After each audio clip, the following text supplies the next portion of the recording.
Hen, did you realize your dad was secretly pretty cool? At my dad's funeral, my dad and I weren't close, and after my parents split up, we drifted further apart. I don't really have all of the details, but I know that my parents' relationship had deteriorated and my mom was not easy to get along with at all, at least for him. With the wisdom gained from 30 years of living, I see my parents as flawed but caring people who were not right for each other. But in the intervening time, my dad and I were, if not estranged, not really in each other's lives, especially after he moved from New Jersey to Atlanta for work. Fast forward several years, cancer, and the end of his life.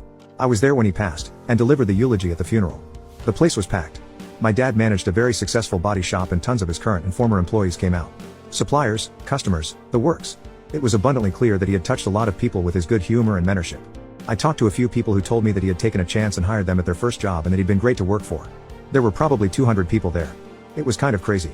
This was a side of my dad that I never really got to experience.